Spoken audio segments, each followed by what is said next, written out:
আল্লাহর বান্দা, আল্লাহ তাআলা আমারে বানাইছে, আমার জীবনে কল্যাণ অকল্যাণ আমার আল্লাহ ছাড়া দুনিয়ার কেউ জানার ক্ষমতা নাই, আমার সন্তান জানার ক্ষমতা নাই, আমার মা বাপ জানার ক্ষমতা নাই, একমাত্র জানার ক্ষমতা জোরে বলেন আল্লাহ।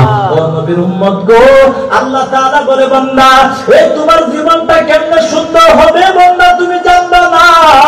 এই বান্দা তোমার জীবনটা সুন্দর জীবন বানাইতে যদি চাও, জান্নাতি জীবন বানাইতে যদি চাও, সাহাবায়ে কিরামের জীবন যদি চাও, আল্লাহ তাআলা বলে বান্দা সাহাবীদের মতো আমি আল্লাহর দরবারে সব সময় কল্যাণ চাও, যত বেশি কল্যাণ চাইবা আমি আল্লাহ দিব, আর কল্যাণ যত বেশি পাইবা জীবনে শান্তি তত বেশি হবে, ঠিক কিনা?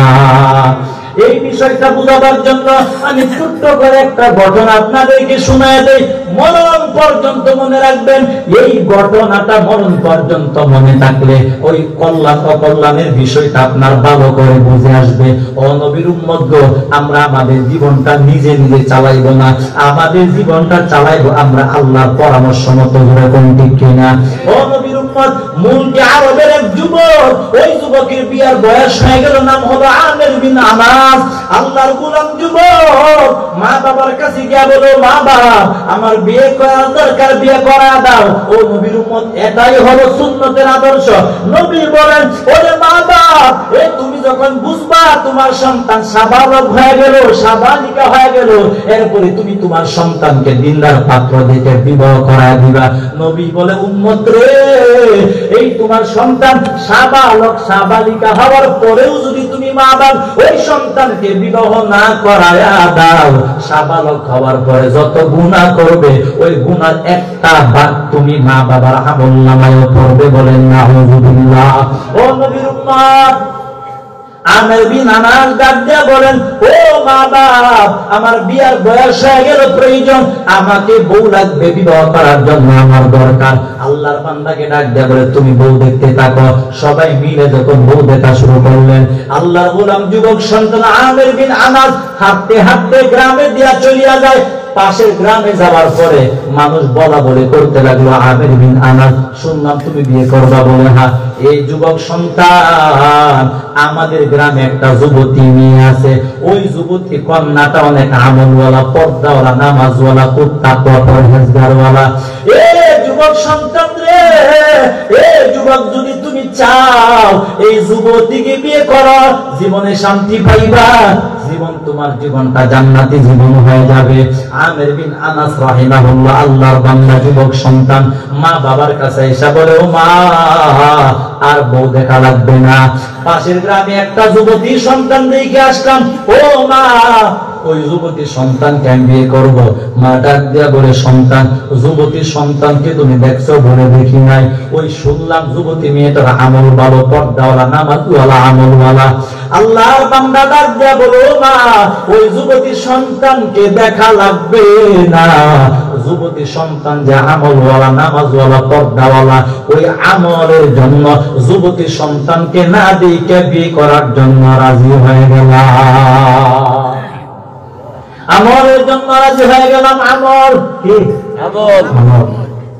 ও মা, বিবাহের ব্যবস্থা তোমরা করো। আল্লাহর বান্দা আমের বিন আনাস যুবক সন্তান যখন বললেন, বলার পরে মা বাপ পরামর্শ করিয়া মুরব্বিরা মিলিয়া আল্লাহর বান্দা আমের বিন আনাসের সঙ্গে যুবতী বিয়ে পড়ায় দিল। বিয়ে পড়ায় দেওয়ার পর বাসর ঘরে যাবে। আল্লাহর বান্দা আমের বিন আনাস যুবক সন্তান বাসর ঘরে গেলেন। বাসর ঘরে গিয়া বিবিকে এক নজর দেখা উল্টা বাসর ঘরের দরজা খুললে বের হওয়ার জন্য রওনা হয়ে গেল। আল্লাহর বান্দি ডাক দিয়ে বলেন, ও স্বামী আমার, কই যান? আমি আপনার বউ, আমাকে বাসর ঘরে রেখে আপনি কই যান? আল্লাহর বান্দা ডাক দিয়ে বলেন, ও বিবি আমার, আমি তোমারে দেখি নাই, আমলওয়ালা, নামাজওয়ালা, পর্দাওয়ালা। ও যুবতী বিবি আমার, আমি তোমাকে না দেখে বিয়ে করার জন্য রাজি হয়ে গেলাম। আমি মনে করেছিলাম তুমি অনেক সুন্দর যুবতী, তুমি যে এত কালো সেটা আমি জানতাম না। ও বিবি আমার, তোমার মতো কালো বিবিকে নিয়ে মরণ পর্যন্ত ঘর করা সম্ভব না, আমি পারবো না। এই জন্য বিদায় হয়ে গেলাম। আল্লাহর বান্দি ডাক দিয়া বলেন, ও স্বামী গো, মেহেরবানি করে দাঁড়ায় যাও, আমার একটা কথার জবাব দেন। ওই কথার জবাব দেওয়ার পর যদি আমায় তালাক দেন আমার জন্য কল্যাণ হবে, যদি রাখেন সেটা আমার জন্য কল্যাণ হবে। কেন জানেন? আল্লাহর বান্দি ডাক দেয়া বলো, স্বামী আমার, আমি প্রতিদিন 5 ওয়াক্ত নামাজের পরে আমি আমার আল্লাহর দরবারে সব সময় কল্যাণের দোয়া করি, কল্যাণ চাই। আমার বিশ্বাস আমি যে আল্লাহর দরবারে সব সময় কল্যাণ চাই, আমার বিশ্বাস আমার আল্লাহ আমার জীবনে অকল্যাণ দিবে না। কথা বুঝতেছেন? যেহেতু আমি আমার আল্লাহর দরবারে 5 ওয়াক্ত নামাজের পরে কি চাই? যারা বলেন কি চাই? কল্যাণ। ও নবী আমার, দুনিয়া হলো অভিশাপ, কিন্তু দুনিয়ার কল্যাণটা হলো বরকত। নবী আবার বলেন, ও সাহাবীরা, এই তোমরা আল্লাহর দরবারে দুনিয়ার কল্যাণ চাও, দুনিয়া চাও না। আরে দুনিয়া তো চাবে দুনিয়াদার নাফরমানেরা। এই জন্য সাহাবীরা বলতো, আল্লাহ রব্বানা আতিনা ফিদ দুনিয়া হাসানা, ও আল্লাহ তুমি আমাদেরকে দুনিয়ার কল্যাণ দাও, আখিরাতের কল্যাণ দাও, জাহান্নাম থেকে মুক্তি দাও। এবার আল্লাহর বান্দি ডাক দেয়া বলে, ও স্বামী আমার, জবাব দেন, মানুষের জীবনটা বানাইছেন আল্লাহ বলে? হ্যাঁ। মানুষের জীবনে কল্যাণ অকল্যাণ দেওয়ার মালিক কে? বলে আল্লাহ। ও স্বামী গো, আমার জীবনে কল্যাণ দেওয়ার মালিক আমার আল্লাহ, মানুষের জীবনে কল্যাণ অকল্যাণ জানার মালিক কে? আল্লাহ। জানার মালিক আল্লাহ, দেওয়ার মালিক আল্লাহ। ও স্বামী আমার, আমার তো মনটা বলতেছে আল্লাহ আমারে কালো বানাইছে, আমি নিজে নিজে হই নাই। যে আল্লাহ আপনাকে সুন্দর বানাইছে, ও আল্লাহই তো আমারে কালো বানাইছেন। ও স্বামী আমার, অহংকার করবেন না, তুচ্ছ তাচ্ছিল্য করবেন না, আমাকে নিন্দা করবেন না। ও স্বামী আমার, বলা তো যায় না আমার মতো কালো বিবিটার ভিতরে আপনি স্বামীর জন্য কল্যাণ বরকত রহমত থাকলে থাকতে পারে, বলা তো যায় না। ও নবীর উম্মত, আল্লাহ তাআলা বলতে, বান্দা যদি কল্যাণ না থাকে সুন্দরতার ভিতরে থাকবে না, যদি কল্যাণ থাকে কালোটার ভিতরে থাকবে। নবী বলেন, উম্মত যদি তোমার বিবিটা কল্যাণওয়ালা বিবি হয় কেমনে বুঝবা? নবী বলে, কল্যাণওয়ালা বিবি হলে মরণ পর্যন্ত শান্তি পাইবা, কষ্ট দিবে না। আর যদি তোমার বিবি অকল্যাণ হয় মরণ পর্যন্ত শান্তি পাইবা না, জীবনটা ধ্বংস হয়ে যাবে। জোরে বলেন ঠিক কিনা? ও নবীর উম্মত, এজন্য আল্লাহ তাআলার পয়গম্বর বলে, আল্লাহ তাআলার দরবারে কল্যাণ চাও। আরে সুন্দর দয়া পানি খাইবা না। এই বাংলাদেশে আমার লক্ষ লক্ষ যুবক সন্তান আছে, যেই যুবকগুলি সুন্দর যুবতী বিয়া কইরা ফাঁসি লাগার জন্য যায়, আত্মহত্যা করতে চাই। বন্ধুরা ডাক দিয়া বলে, ও বন্ধু, এত সুন্দর বিয়ে করছো, এত সুন্দর যুবতী বিয়ে করার পর আত্মহত্যা করতে চাও কেন? ওই বন্ধু ডাক দিয়া বলেন, ও বন্ধু আমার, এই যুবতী, এত সুন্দর যুবতী আমার জীবনটাকে ধ্বংস করে দিবে। যদি আগে জানতাম বিয়ে করতাম না। এই জন্য আল্লাহ তাআলা বলে, বান্দা কোনটার ভিতরে কল্যাণ কোনটার ভিতরে কল্যাণ তুমি জানবা না। এই জন্য প্রতিটা কাজ করার আগে কল্যাণ চাইতে হবে কার কাছে? বিয়ে করছে সুন্দর টকটকা দেখা, বিয়ার করে দেখে খালি ফোন বিজি, তাহে বিজি, কি ব্যাপার? ওয়াইটিং কই কথা। একদিন গিয়ে দেখে কলেজের বন্ধু বান্ধব যাত্রা আছেন, বিয়ার আগে প্রেম ফিরিতে সব বিশ্বাসে কথা না কইলে বেডির ঘুম আয় না। আটকা একদিন কয়েক মাস পরে দেখে একটা সাথে বাইক গেছে। তো আগের জীবনটাই ভালো ছিল, তো এরপরে ডাক দিয়া বলে, সুন্দরটা বাদ দেয়, কালোটা দিয়ে করতাম সেটাই আমার জন্য ভালো ছিল। মানে আল্লাহ বুঝাইতে চাই, বান্দা তুমি তো তোমার চোখ দিয়া বাহ্যিকটা দেখবা, অভ্যন্তরীণটা দেখার দায়িত্ব কার? ক্ষমতাকার বলেন আল্লাহ। আল্লাহ বলে, অভ্যন্তরীণটা দেওয়ার মালিক আমার, জানার মালিক আমি আল্লাহ। সুবহানাল্লাহ। আল্লাহর বান্দি ডাক দিয়া বলো, স্বামী আমার, আমার মনটা বলতেছে অহংকার আমারে করবেন না। আমার মনটা কেন জানি বলে, আমি কালো বিবিটার ভিতরে আপনি স্বামীর জন্য কল্যাণ থাকতে পারে, বরকত থাকতে পারে। এই কথাটা বলার পর আল্লাহর বান্দা আমির বিন আনাসের মনটা নরম হয়ে গেল। উনি ডাক দেয়া বলে, না হইলেও তো হতে পারে, এটা তো বলা যায় না, অহংকার কেন করব? আল্লাহর বান্দিকে অহংকার করা দরকার নাই। রাগ কইমে যাওয়ার পর আল্লাহর বান্দা আমির বিন আনাস দরজা লাগাই দিল। বাসুর ঘরের দরজা লাগাইয়া আল্লাহর বান্দা আমির বিন আনাস বিবির সঙ্গে থাকলেন। রাতের বেলা শারীরিক সম্পর্ক হয়ে গেল। ও নবীর উম্মত গো, আল্লাহ পাক রব্বুল আলামিন বলে, বান্দা তোমার জীবনটা বানাইলাম আমি আল্লাহ, মরণ পর্যন্ত জীবনটা চালাইবো আমি আল্লাহ। ও বান্দা তোমার জীবনের কোন জায়গায় কোন হালতে কল্যাণ অকল্যাণ বান্দা তোমার জানার ক্ষমতা নাই। আমি আল্লাহর দরবারে সব সময় কল্যাণ চাও, আমি আল্লাহ মরণ পর্যন্ত কল্যাণওয়ালা জীবন দান করবো, ঠিক কিনা? রাতের বেলা বিবির সঙ্গে থাইকা সকাল বেলা আবার মন উল্টি মারছে। আমির বিন আনাস বলেন, সবার বউ সুন্দর, আমার বউ কালা হবে না। বিবির সঙ্গে অভিমান করিয়া, মা বাবার সঙ্গে অভিমান করিয়া, কারো কাছে না বলিয়া আল্লাহর বান্দা আমির বিন আনাস গাটুরি লইয়া আল্লাহর বান্দা বিদেশ চলে গেল। 1 বছর 2 বছর না, 20 বছর পর্যন্ত বিদেশ ছিল। কয় বছর? 20 বছর পর্যন্ত। 20 বছর পর্যন্ত বিবির সঙ্গে কোনো যোগাযোগ নাই, মা বাবার সঙ্গে কোনো যোগাযোগ নাই, সম্পর্ক নাই। 20 বছর পর আল্লাহর বান্দা আমির বিন আনাস নিজে নিজে বলে, না আল্লাহ তো আমারে সুন্দর বানাইছে, আমার বিবিকেও তো আল্লাহ সুকারো বানাইলো, আমি আমার বিবির কেন অহংকার করব? সম্ভব না। আল্লাহ আমার বিবিকে কালো বানাইছে, অহংকার করা তো আমার জন্য সাজে না। আমি আমার বিবিকে 20 বছর পর্যন্ত কষ্ট দিলাম, আর দিব না। আর এই দুনিয়ার জীবনটা কয়দিনের? মরণ পর্যন্ত যদি কালো বউটাকে নিয়ে মরণ পর্যন্ত যদি দুনিয়ার জীবনটা কাটাইয়া চলিয়া যায়, অন্ধকার কবরে জান্নাতের শান্তি তো আছে, জান্নাতের হুরগাল মান তো আছে। নিজেকে নিজে বুঝাইয়া বলে, না আল্লাহর বান্দা নিজেকে ডাক দেয়া বলে, যুবক সন্তান আর বিবির কষ্ট দিবা না, 20 বছর পর্যন্ত বিবির কষ্ট দিলা। ওই সময় ডাক দেয়া বলে, না আমি আর বিদেশ থাকবো না, আমি বাড়িতে চলে যাব, আমার বিবির কাছে গিয়ে আমি মাপ চাবো, আমার বিবি আমারে মাফ করে দিবে। ও নবীর উম্মত গো, 20 বছর পর আল্লাহর বান্দা আমির বিন আনাস রাহিমাহুল্লাহ চিন্তা সিদ্ধান্ত করিয়া আল্লাহর বান্দা বিদেশ থেকে নিজের গ্রামে চলে আসলো। কিন্তু 20 বছর পর আসার পর, 20 বছর পরে যখন গ্রামের মধ্যে আসলো, সব পরিবর্তন হয়ে গেল। নিজের যে ঘর বাড়ি চিনতে পারে না, বলে গেল, রাস্তাঘাট বলে গেল, শুধু মসজিদের ঠিকানাটা তার কোন রকম মনে আছে। কারণ 20 বছর আগে রাস্তাঘাট কেমন ছিল না, সব পরিবর্তন হয়ে গেছে। আল্লাহর বান্দা আমির বিন আনাস যুবক, মসজিদটা কোন রকম মনে আছে, মসজিদটাও 20 বছর পর আইসা দেখে বিশাল বড় মসজিদ হয়ে গেল। আল্লাহর বান্দা আমির বিন আনাস বলে, দিনের বেলা দেখলাম হাজার হাজার মুসলমান মসজিদের বিষয়ে বৈশা রয়েছে। চিন্তা করে দেখলাম কি ব্যাপার, আজকে তো শুক্রবার না, দিনের বেলা মসজিদের ভিতরে মানুষগুলি কি করে? একটু জানা দিয়া তাকায় দেখলাম হাজার হাজার মুসলমান মসজিদের ভিতরে বসা। 18-20 বছর বয়সের একটা যুবক সন্তান মসজিদের মিম্বারের মধ্যে বসিয়া হাজার হাজার মানুষদেরকে কোরআনের বয়ান শুনাইতেছেন।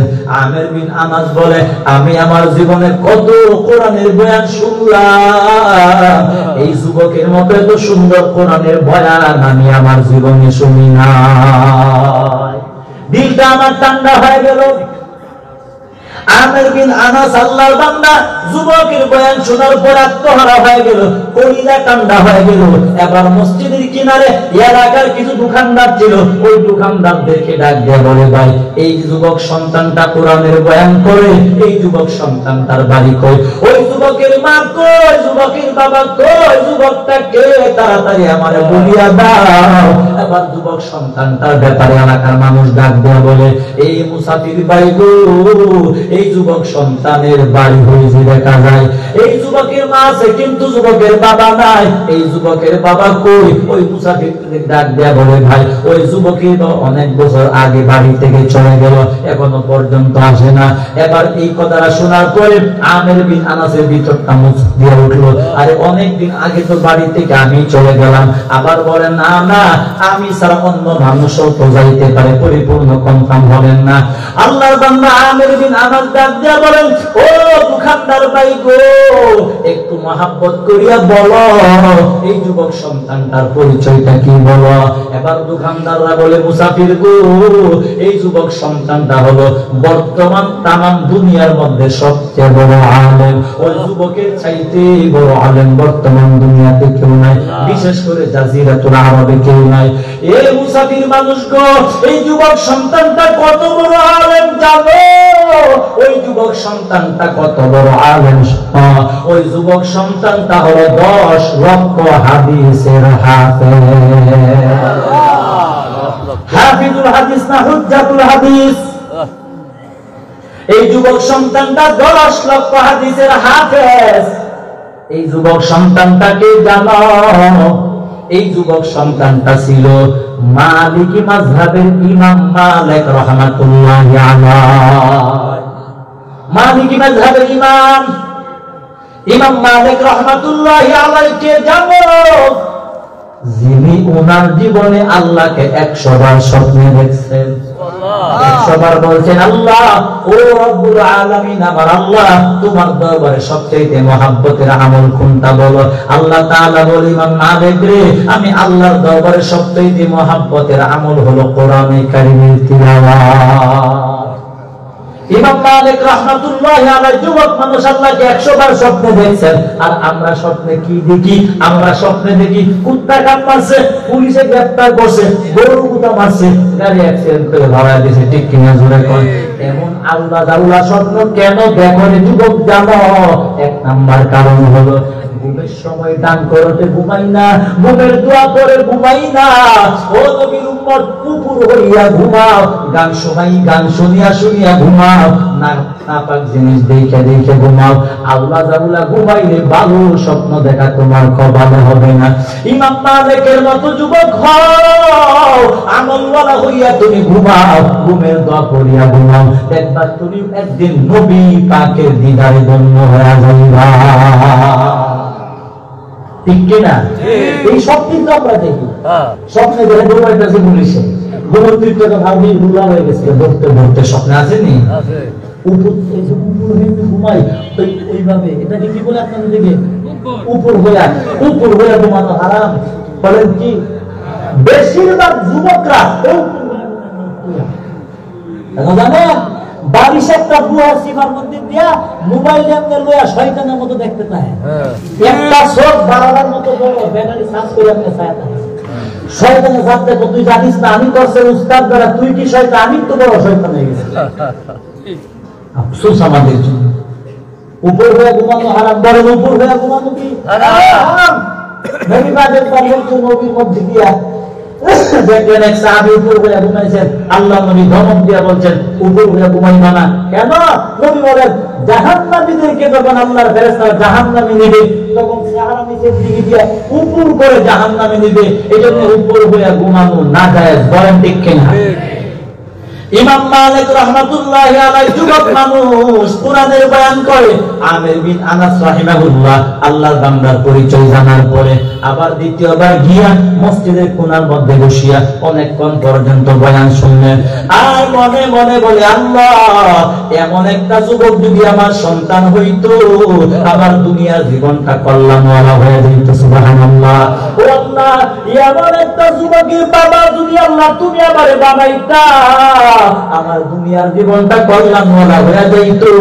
ও আল্লাহ তুমি আমার এমন একটা যুবকের বাবা যদি বানাইতা জীবনটা কল্যাণওয়ালা হয়ে যাইত, আমার দুনিয়ার কল্যাণ জীবন পাইতাম। ও নবীর উম্মত গো আমির বিন আনাস রাহিমাহুল্লাহ অনেকক্ষণ পর্যন্ত বয়ান শোনার পরে দেখলেন ইমাম মালিক রাহমাতুল্লাহি আলাইহি বয়ান শেষ করে দিল, মুনাজাত দিয়া দিল, মানুষ যার যার মতো সবাই চলে যাইতে লাগলো। আমির বিন আনাস মসজিদের দরজার সামনে দাঁড়াইলো। ইমাম মালিক রাহমাতুল্লাহি আলাইহি যখন বের হয় আল্লাহর বান্দা আমির বিন আনাস ডাক দিয়া বলে, এই যুবক সন্তান, ও যুবক সন্তান তুমি দাঁড়াও। যাও। ইমাম মালিক রাহমাতুল্লাহি আলাইহি দাঁড়ায় গেল। আমির বিন আনাস ডাক দেয়া বলেন, যুবক রে, এই যুবক সন্তান তোমার বাড়ি কই? ওই যেটা দেখা দেখা আমার বাড়ি। এ যুবক সন্তান তোমার মা কই? আল্লাহর বান্দা ইমাম মালিক রাহমাতুল্লাহি আলাইহি বলে, আমার মা বাড়িতে আছে। কেমন আছে? বলে আছে, ভালো আছে। ও যুবক সন্তান তোমার বাবা কই? ওই সময় ইমাম মালিক রাহমাতুল্লাহি আলাইহি কেঁদে বললেন, এই যুবক সন্তান তুমি কেন কাঁদো? আল্লাহর বান্দা ডাক দেয়া বলে, আমার বাবা নাই, আমার বাবা ছোটবেলা বাড়ি থেকে চলে গেছে, আমি আমার বাবার পাই না। আল্লাহর বান্দা ডাক দেয়া বলেন, ও যুবক সন্তান, এই তোমার বাবা যে তোমারে ফালাইয়া চলে গেল, এই তোমার বাবার জন্য কি তোমার খারাপ লাগে না? বলে লাগে। বাবার জন্য কি বদদুয়া করো নাকি ভালো দোয়া করো? ইমাম মালিক রাহমাতুল্লাহি আলাইহি বলে, না, আপনি কি বলেন? আমি আমার বাবার জন্য বদদুয়া কেন করব? নবী হাদিসে পাকে বলে, উম্মত রে, মা বাবা যতই অপরাধ করুক না কেন, মা বাবার জন্য, সন্তানের জন্য বদদুয়া করা হারাম। মা বাবা অপরাধ করলে বিচার করবেন আল্লাহ, তুমি সন্তান বিচার করার কোন অধিকার নাই। আর এক হাদিসে নবী বলেন, মা বাবার জন্য যে বদদুয়া করলো সন্তান, ওই সন্তান কুফরি গুনাহ করলো। মা বাবার নামে মামলা দেওয়া এটা গুনাহ। মা বাবার জন্য হয়রানি মূলক পেরেশানমূলক কি বলে কেস দেওয়া। মা বাবার বিরুদ্ধে ওই গ্রামের মধ্যে শালীন বসানো, মিটিং করায় বলে হারাম। ওই কাজগুলি করলে সন্তান তাহাজ্জুদ পড়েও জাহান্নামে যাওয়া লাগবে। ও নবীর উম্মত গো, এইজন্য পয়গম্বর বলে, উম্মত রে, মা বাবার জন্য মরণ পর্যন্ত কখনো বদদুয়া করবে না। এটা আমি নবী উম্মত তোমাদের জন্য হারাম করে দিলাম। ইমাম মালিক রাহমাতুল্লাহি আলাইহি বলে, আমার নবী আমার জন্য হারাম করে দিয়েছে, কেমনে আমি বাবার জন্য বদদুয়া করব? সম্ভব না। আল্লাহর বান্দা ডাক দেয়া বলে, আমি আমার বাবার জন্য দুইটা দোয়া করি। এক নাম্বার দোয়া করি, আল্লাহ যদি আমার বাবা বাইচা থাকে, আল্লাহ তুমি আমার বাবাকে আমার মার কাছে পৌঁছায় দাও। দুই নাম্বার দোয়া করি, আল্লাহ যদি আমার বাবা অন্ধকার কবরে চলিয়া যায়, আমার বাবার কবর জান্নাতের বাগান বানায়া দিও। এই দুইটা তো আমি আমার বাবার জন্য করি। এই কথা বলার পরে আমির বিন আনাস কেঁদে ফেললেন। ওই সময় ডাক দেয়া বলে, যুবক সন্তান রে, আমি তোমার বাড়িতে যেতে চাই, আমাকে নিবা কিনা? বলে, চলেন, আমি তোমার বাড়িতে গিয়া এক গ্লাস পানি পান করব, তোমার মার সঙ্গে দুইটা কথা বলবো, তারপরে চলে আসবো। ঠিক আছে, চলেন। আল্লাহর বান্দা বাড়িতে গিয়া বারান্দায় দাঁড়াইলো। আমির বিন আনাস ডাক দেয়া বলে, যুবক রে, আমি বারান্দায় দাঁড়াইলাম, তুমি ঘরে যাও, তোমার মাকে গিয়া বলবা, মা গো, একটা মুসাফির মানুষ আছে পানি পান করার জন্য।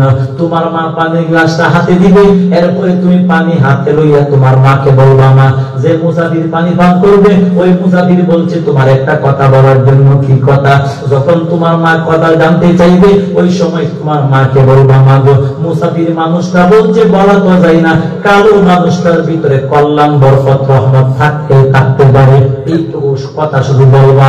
আল্লাহর বান্দা ইমাম মালিক রাহমাতুল্লাহি আলাইহি ঘরে গিয়া ডাক দেয়া বলো, মা তুমি কই? আল্লাহর বান্দি হাজির হয়ে গেল। ও সন্তান, কি চাও বলো? ইমাম মালিক রাহমাতুল্লাহি আলাইহি বলে, মা, একজন মুসাফির মানুষ আসছে পানি পান করার জন্য। আল্লাহর বান্দি পানি হাতের মধ্যে দিল। ইমাম মালিক রাহমাতুল্লাহি আলাইহি পানি হাতের মধ্যে নিয়ে দাঁড়াইছে। ও সন্তান, দাঁড়াইছো কেন? যাও। আল্লাহর বান্দা ডাক দেয়া বলে, মা, যে মুসাফির পানি পান করবে, ওই মুসাফির বলছে তোমার একটা কথা বলার জন্য। কি কথা বলো? মুসাফির বলছে, বলা তো যায় না, কালো মানুষটার ভিতরে কল্যাণ থাকতে পারে। এই কথা বলার পর ইমাম মালিক রাহমাতুল্লাহি আলাইহি কেঁদে ফেললেন, এমন ভাবে কাঁদতে শুরু করলেন। ইমাম মালিক রাহমাতুল্লাহি আলাইহি বলে, মা, আমি জীবনে কত তোমারে কাঁদতে দেখলাম, এমন ভাবে কাঁদতে কখনো আমি দেখি নাই। ও মা, এই কথাটার আগে পিছে কি রহস্য বুঝলাম না। এই কথাটা বলার পরে এমন ভাবে তুমি কাঁদছো, তোমার কান্নার মায়াটা বড় খারাপ লাগলো, বড় আঘাত লাগলো। ও মা, কি জন্য তুমি কাঁদো? তাড়াতাড়ি বলিয়া দাও। আল্লাহর বান্দি ডাক দেয়া বলে, সন্তান রে, এই মুসাফির যে কথা তোমার কাছে বলছে আমারে বলার জন্য, এই কথাটা আজ থেকে 20 বছর আগে বাসর ঘরে আমি তোমার বাবাকে বলছিলাম স্বামী গো, আমি কালো, অহংকার করবেন না, আমি কালো বিবিটা আপনি স্বামীর জন্য কল্যাণওয়ালা হতে পারি। ও সন্তান রে, এই কথাটা আল্লাহ ছাড়া তোমার বাবা ছাড়া দুনিয়ার কেউ জানা সম্ভব না। এই যুবক সন্তান যেহেতু মুসাফির কথাটা বলছে, আমার মন 100% বলে এটা ভিন্ন কোন মুসাফির না, ওইটা হলো তোমার জন্মদাতা বাবা। এই সন্তান তোমার বাবাকে নিয়ে চলে আসো। ইমাম মালিক রাহমাতুল্লাহি আলাইহি দৌড়াইয়া গিয়া বারান্দায় আব্বাকে ডাক দেয়া বলে, বাবা আগে কেন পরিচয় দিলা না? আগে যদি পরিচয় দিতারে বাবা, আমি তোমার দাঁড় করায় কষ্ট দিতাম না। ও বাবা, এতদিন পর্যন্ত তুমি কোথায় ছিলা? আল্লাহর বান্দা ডাক দেয়া বলে, বাবা আমার মা ঘরের ভিতরে কাঁদে। ও মা, তুমি ঘরের ভিতরে মার কাছে ছিল। বাবা আমের বিন আনাসকে ঘরে যখন নিয়ে গেল 20 বছর পর, আমের বিন আনাস ওই কালো বিবিকে আঞ্জা দিয়া ধরে কাঁদতে লাগলো। এমন কান্না কাঁদে উনার চোখে পানি দিয়া বিবির ভিজে যায়। আমের বিন আনাস চোখের পানি ছেড়ে কাঁদে আর ডাক দেয়া বলে, ও বিবি রে, তোমার কথাই সত্য, আমার কথা মিথ্যা হয়ে গেল। ও বিবি আমার, তুমি জিতে গেলা, আমি হেরে গেলাম। ও বিবি আমার, 20 বছর আগে তুমি বলছিলে স্বামী গো, আল্লাহ আমারে কালো বানাইছে, অহংকার করবেন না, বলা যায় না আমি কালো বিবিটা আপনি স্বামীর জন্য কল্যাণওয়ালা হতে পারি। ও বিবি আমার, তোমার কথাই সত্য, আপনি তোমার মতো কালো কল্যাণওয়ালা বরকতওয়ালা বিবির উসিলায় আমি 10 লক্ষ হাদিসের হাফেজের বাবা হয়ে গেলাম। আজকে তোমার মতো কালো কল্যাণওয়ালা বিবির উসিলায় আল্লাহ তাআলা আমাকে জামানার ইমামের বাবা বানায় দিল। ও বিবি আমার, 20 বছর আগে আমি মনে করেছিলাম তুমি আমার জন্য অকল্যাণ, 20 বছর পরে বুঝলাম আসলে তুমি আমার জন্য কল্যাণ, ঠিক কিনা? ও নবীর উম্মত, আমের বিন আনাস বলে, যদি তুমি তোমারে তালাক দিয়া একটা সুন্দর যুবতী বিয়ে করতাম, 10 লক্ষ হাদিসের হাফেজ সন্তান পাইতাম না, জামানার ইমাম পাইতাম না। এজন্য আল্লাহ বলে, ও বান্দা, আমি আল্লাহ তাআলার দরবারে সব সময় কল্যাণ চাও। সাহাবীরা চাইছে, তোমরাও চাও। যত বেশি কল্যাণ চাইবা আমি আল্লাহ তত বেশি কল্যাণ তোমাদেরকে দান করব। নবী বলে, যত বেশি কল্যাণ পাইবা তোমার জীবনটা জান্নাতি জীবন হয়ে যাবে, ঠিক কিনা? আপনার বিবির গর্ভে সন্তান, বয়ান শেষ, কেউ উঠবে নাই। এই যে এটা আমাদের একটা অভ্যাস, 5টা মিনিট বসে আমি মুসাফির মানুষ দোয়া করবো। আমার ভাই অনেকে আছে বিবির গর্ভে সন্তান, আল্লাহ আমার ছেলে লাগবে, এই দোয়া করবেন না, সুন্নতের বর্জিত, সুন্নত বিরোধী। নবী বলেন, তোমার বিবির গর্ভে সন্তান, দোয়াটা ওইভাবে করবো, আল্লাহ আমার বিবির গর্ভে সন্তান, আমার বিবির গর্ভে সন্তান আল্লাহ ছেলে দিলেও তুমি দিবা, মেয়ে দিলেও। আপনারা উঠতে পারছেন অনেক মানুষ, তো অবস্থা কি করলো জানেন? এক লোকে একটা পাইলট বিমান চালানোর বই, প্রথম পৃষ্ঠার মধ্যে দেখছে বিমান কেমনে চালান লাগে, কেমনে উড়ান লাগে, সব দিকে বিমান ছাড়া আকাশ উঠতে গেছে। ওখান আকাশে নাগাইবো কেমনে লেখছে যে পরের পৃষ্ঠা দিকে আমি দ্বিতীয় বইয়ের মধ্যে হেটা বিমান ল্যান্ড করার নিয়মটা, এখন নিয়ম যা উড়াই তোলাইছে। আকাশে ঘুরে বন্দরের মতো বিমান নামাইতে একটা গল্প আর অহংকার। দ্বিতীয় বই বলে আর ভিতরে ওনার বিমান নামাইতে উল্লায় হয়ে এই শেষ অবস্থা এমন হই, শেষ না করে গেলে গা সব বুঝবেন, একটা কথা না বুঝার কারণে পুরাটা বয়ান শয়তানে উল্লায় দিবে, আপনারে কিচ্ছু বুঝতেন না। বুঝেন, সন্তান আপনার বিবির গর্ভে, আল্লাহ দোয়া করে, আল্লাহ আমার ছেলে সন্তান লাগবে না। নবী বলেন, দোয়া করবো, আল্লাহ আমার বিবির গর্ভে সন্তান, ছেলে দিলেও তুমি দিবা, মেয়ে দিলেও তুমি দিবা। আল্লাহ ছেলে দেওয়ার মেয়ে দেও, যাই দেও, আল্লাহ কল্যাণওয়ালা সন্তান দিও। নবী বলেন, কল্যাণওয়ালা সন্তান, ছেলে হলেও শান্তি পাইবা, মেয়ে হলেও শান্তি পাইবা। এজন্য দোয়া করতে হবে, আল্লাহ আল্লাহ তুমি আমারে কল্যাণওয়ালা সন্তান দাও। নবী বলে কল্যাণওয়ালা সন্তান পাইলে ছেলেও শান্তি পাইবা, মেয়ে বলেও শান্তি পাইবা। ও নবীর উম্মত গো, এই জন্য দোয়া করবা, আল্লাহ আমার বিবি চাই, ওই বিবি চাই আল্লাহ যেই বিবিটা আমার জন্য কল্যাণ হবে। সুন্দর কারো বুঝি না, আমার কল্যাণ চাই, জোরে কোন ঠিক কিনা। এমন ব্যবসা চাই যে ব্যবসা আমার জন্য কল্যাণ হবে, এমন আত্মীয় চাই যে আত্মীয়টা আমার জন্য কল্যাণ হবে। অনেক মানুষ আছে আত্মীয় করে আফসোস করে আসেনি, আরে মাথার তাপড়া একটা বিগত আপনাদের একটা কেন লাগে আত্মীয়রা করছিলাম, আত্মীয়রা করে আমার জীবনটা শেষ। আল্লাহ তাআলা বলে বান্দা আগেই দরকার ছিল।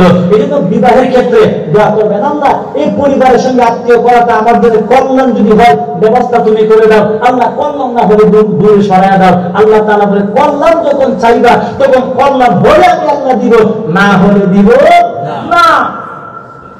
পরামর্শ করবেন কার সাথে?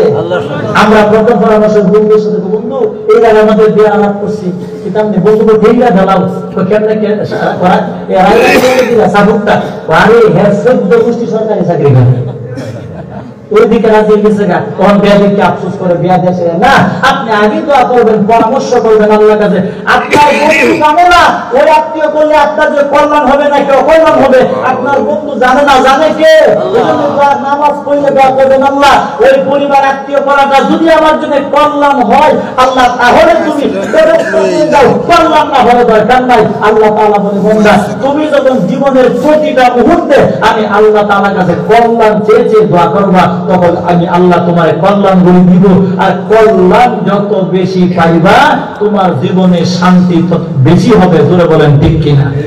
আর একটা কথা, বয়ান শেষ তো 5 মিনিট দোয়া করে দিব, উঠবেন না। আর একটা কথা হলো যেখানে আমল আছে সেখানে, ওই কথাটা ভালো করে বুঝেন, যেখানে আমল আছে সেখানে কল্যাণ আছে, যেখানে কল্যাণ আছে সেখানে শান্তি আছে। কথাটা আবার বলেন, যেখানে আমল আছে সেখানে কি আছে? কল্যাণ। আর যেখানে কল্যাণ আছে সেখানে শান্তি আছে। আত্মীয় করার ক্ষেত্রে সবার আগে দেখবেন আমল দিনদারি, নবী যেটা বলতে ফাজফারলি জাতির দিন। যখন আপনি দিনদারি পাইবেন, আমল পাইবেন, 100% বুঝে নিবেন যে আমল যেহেতু আছে এখানে কল্যাণ আছে, যেখানে গুনাহ সেখানে অকল্যাণ, আর যেখানে অকল্যাণ সেখানে অশান্তি। এই জন্য আমরা সব সময় আমল দেখবো, কারণ আমলের মধ্যে আছে কল্যাণ। বলেন ঠিক কিনা?